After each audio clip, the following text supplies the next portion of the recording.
Terrorists will not be stopped by mercy or by conscience. The first years of the new century were decisive for American politics. The election of George W. Bush as president, the shock of September 11th, the decision to invade Iraq, the growing unrest within the American populace.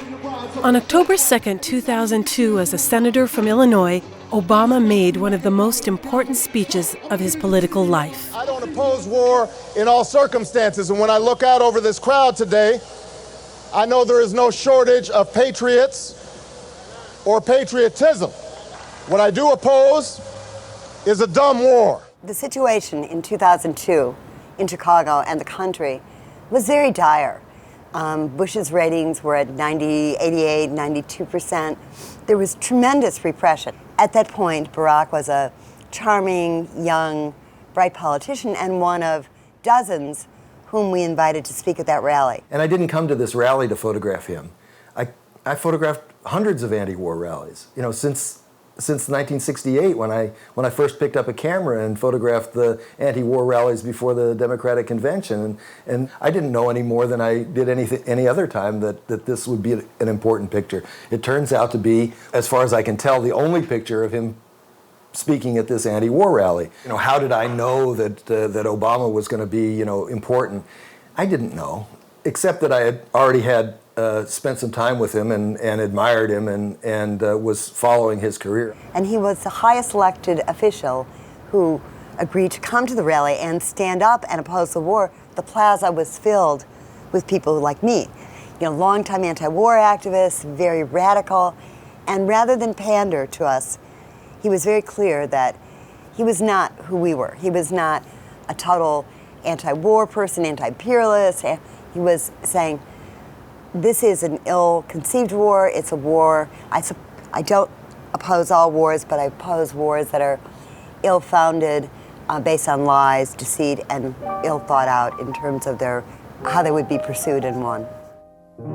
There was no ideology here for Barack Obama. He was first and foremost a realist.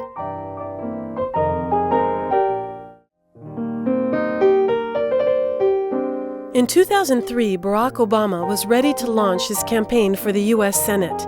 This time, his ambition was on a national scale.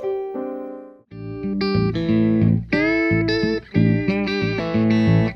then when he wanted to run for U.S. Senate, which was a big step, when we talked about it, he said, I remember him saying to me, we need to have a statewide grassroots organization like we have in the city. And I said, well, we've already got some of that. I was at that time president of the Baptist Convention of the state. And I said, well, we can begin by having you come to the state convention, and I'll get all of the pastors there to sit down and talk with you and give you an opportunity to go by their offices just like you did when you came by mine. I said, and we can do that statewide, and you build your organization. And so he did that. He came to a meeting we had in Danville, and I gave him about 10 minutes to introduce himself, and then I shut the whole meeting down and asked the pastors to meet me in the hallway. And they all came out, and I said, now I want every pastor to give this man your card.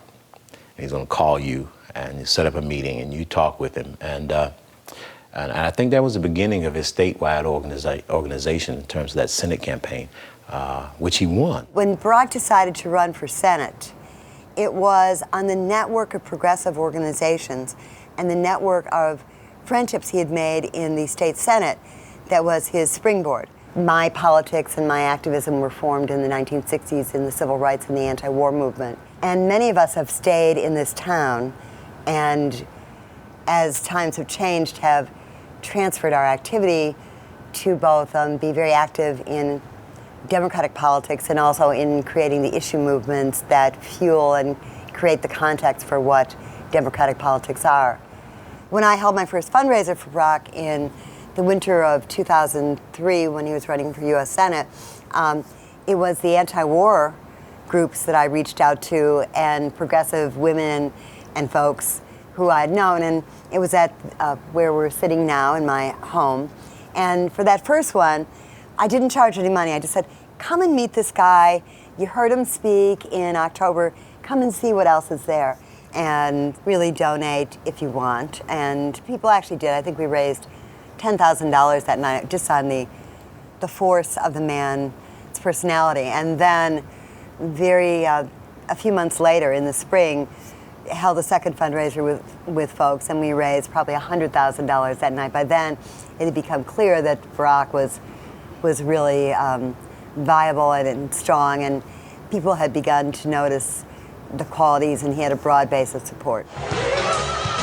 2004 was a year of an American presidential election. The young Senator Obama was invited to give the keynote speech at the Democratic National Convention in Boston. John Kerry was the presidential nominee. Thank you. Thank you so He was much. running for the Senate. He was doing very well. He had won the primary, and so he was the Democratic standard bearer in an important Senate race.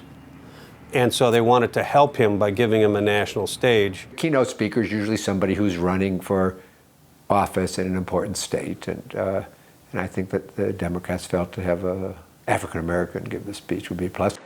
I stand here knowing that my story is part of the larger American story, that I owe a debt to all of those who came before me, and that in no other country on earth is my story even possible.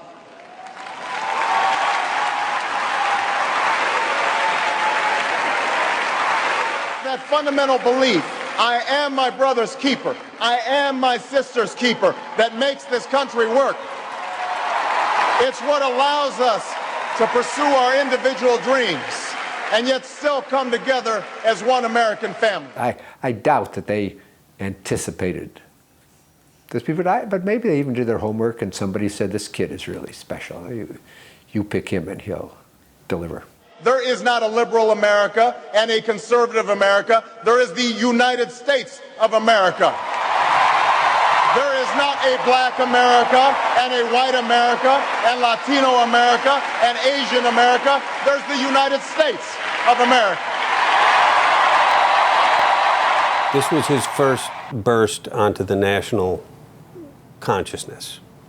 He was very well known in Illinois and around here, but the rest of the country didn't know. So this was a sort of coming out party for him nationally. Thank you very much, everybody. God bless you. Thank you. In 2004, Barack Obama also won the seat for the American Senate. He had truly arrived. He had integrated the Democratic machine. His rise had been impressive. After all, Obama's political journey had begun a mere 8 years earlier in Chicago.